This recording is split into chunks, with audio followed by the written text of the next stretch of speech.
दोस्तों आज का जो हमारा टॉपिक होने वाला है वो कहीं न कहीं इंडियन इंजीनियरिंग के पर्सपेक्टिव से देखा जाए तो बहुत ही बड़ा एग्जाम्पल पेश किया है दोस्तों।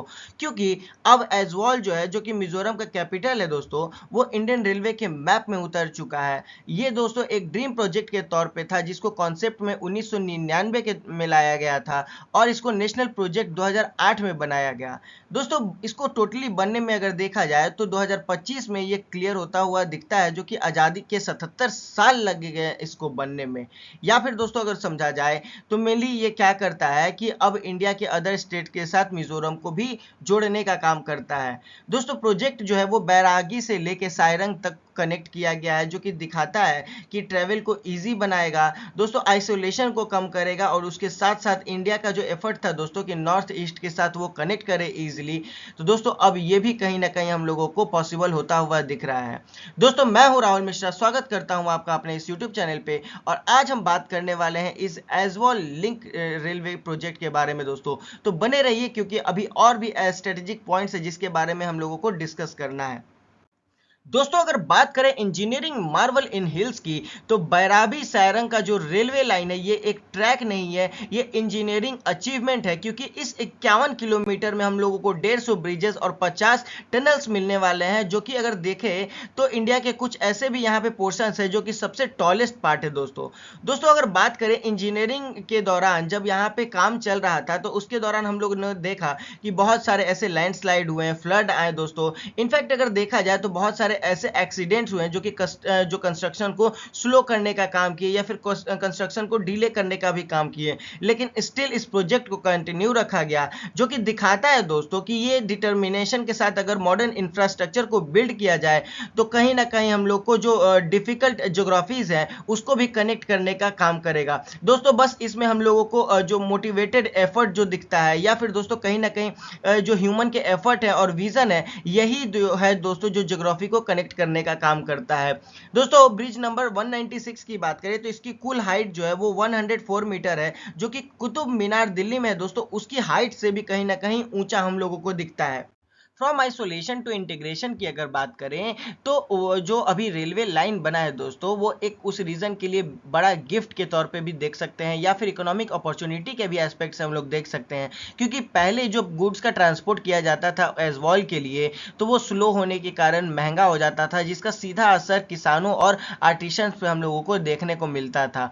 दोस्तों बात करें तो गुवाहाटी से ऐज़वाल का जो पहले टाइम डिस्टेंस था मेनली 18 घंटे का हुआ करता था, जो कि अब घट के 12 घंटे हो चुका है, जो कि पैसे और समय की दोनों की बचत करता है। अब दोस्तों पैसेंजर जो है इजीली कहीं ना कहीं पहुंच पाएंगे और दोस्तों उसके साथ साथ इजीली व्यापार को भी बढ़ाने की कोशिश कर सकते हैं दोस्तों। जैसे कि वहां पे लोकल प्रोड्यूसर्स हो गए जिंजर के, टर्मरिक या फिर बैम्बू जो है अब नेशनल मार्केट में इजीली तरीके से या फिर बोल सकते हो तो बहुत तेजी से नेशनल मार्केट में पहुंचता हुआ नजर आएगा।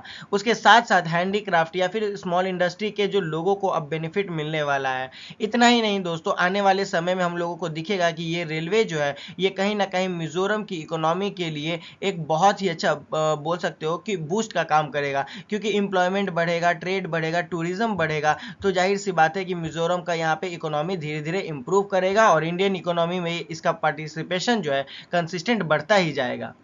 दोस्तों जैसा कि हम लोग जानते हैं कि मिजोरम अपनी बाउंड्री म्यांमार और बांग्लादेश जैसे देशों के साथ साझा करता है, तो ये प्रोजेक्ट कहीं ना कहीं नेशनल इंपॉर्टेंस के लिए भी बहुत ही महत्वपूर्ण है। क्योंकि रेलवे कनेक्टिविटी पैसेंजर्स और व्यापारियों के लिए इंपॉर्टेंट तो है ही, बदले में दोस्तों यहाँ पे हम लोगों को दिखेगा कि डिफेंस के लॉजिस्टिक्स को ईजिली पहुँचाया जा सकता है या फिर बॉर्डर की सिक्योरिटी को इन्हांस किया जा सकता है।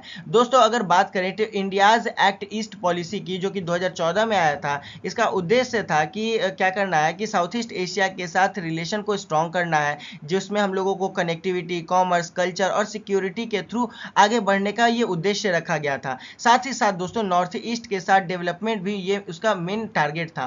दोस्तों अगर यहाँ पे इंफ्रास्ट्रक्चर को अगर बिल्ड किया जाए अच्छा, तो कहीं ना कहीं हमको ये भी दिखेगा कि नॉर्थ ईस्ट के साथ इंडिया का एक जो है स्ट्रेटेजिक पोजीशन बनता हुआ नजर आएगा। इतना ही नहीं, जो रेलवे जो है दोस्तों कहीं ना कहीं एक प्रोग्रेस का तो सिंबल बना ही है, लेकिन नेशनल इंटरेस्ट के तौर पे देखा जाए तो बहुत ही बड़ा सेफगार्ड का भी काम करने वाला है।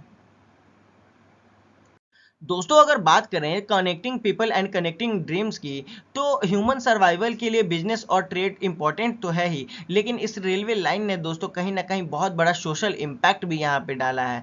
क्योंकि अब स्टूडेंट जो है वो अपनी पढ़ाई के लिए दूर दूर तक जा सकते हैं। हर पेशेंट अपने इलाज के लिए अपने मन पसंदीदा जगह पे दोस्तों मिनिमम समय में पहुंच सकते हैं।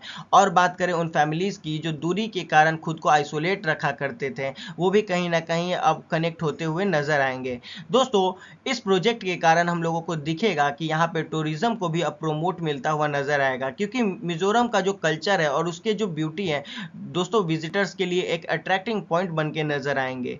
इतना ही नहीं, वहाँ के लोगों के डेली लाइफ में एक बहुत बड़ा हम लोगों को अब चेंजेस देखने को मिलेगा, चाहे वो एजुकेशन का हो चाहे वो हेल्थ केयर का हो। क्योंकि दोस्तों रेलवे ने एक बहुत ही बड़ा जो है यहाँ पे प्रोजेक्ट के तौर पे रेलवे ने क्या किया है, तो लोगों के बीच में एक बहुत ही बड़ा ब्रिज बन के आया है। ब्रिज बन के मतलब दोस्तों कि यहाँ पे क्या था कि पहले कनेक्टिविटी पुअर होने के कारण लोग खुद को आइसोलेट रखा करते थे। लोग मतलब कि कहीं ना कहीं लोकल मार्केट पे ज़्यादा डिपेंडेंट हो जाते थे, महंगी प्रोडक्ट को यूज़ करा करते थे। अब इसके कारण क्या होगा कि ये जो रेलवे है एक ऐसा ब्रिज बन के उभरा है जो लोगों को अपॉर्चुनिटी प्रोवाइड करेगा।